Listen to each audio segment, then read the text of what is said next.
It was just on the point about roads and permeable surfaces. There are new technologies which are coming into the market, including permeable tarmacs and other permeable solutions for road coverings.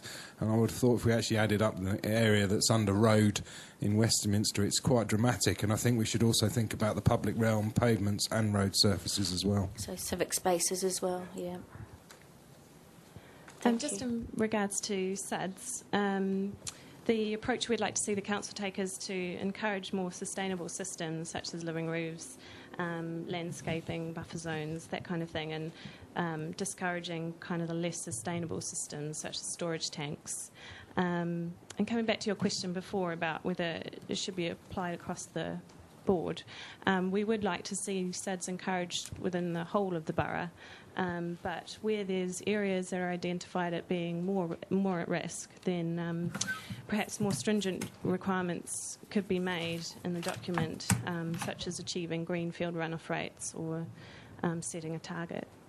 Okay, thanks. And did you want to clarify why we would discourage storage tanks in favour of living roofs?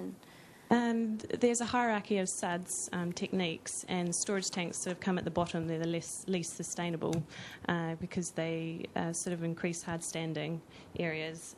So we encourage that there's more sustainable techniques such as landscaping, and which have sort of two methods of retaining water as well as like the biodiversity elements and that kind of thing.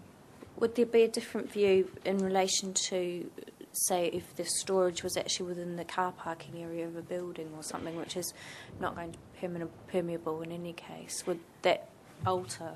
We tend to encourage the more sustainable. So we when we're commenting on applications, we sort of push developers to look at other options first before looking at storage tanks as sort of the first thing. Okay, thank you.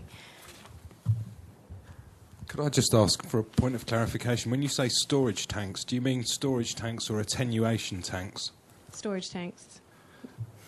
So I'm failing to understand. If you've got a tank in a building, is that filling up and then discharging slowly to drainage? Or would you classify rainwater harvesting tanks as storage tanks, I suppose is my question. No. If it's rainwater harvesting, then yeah, we would encourage that, definitely.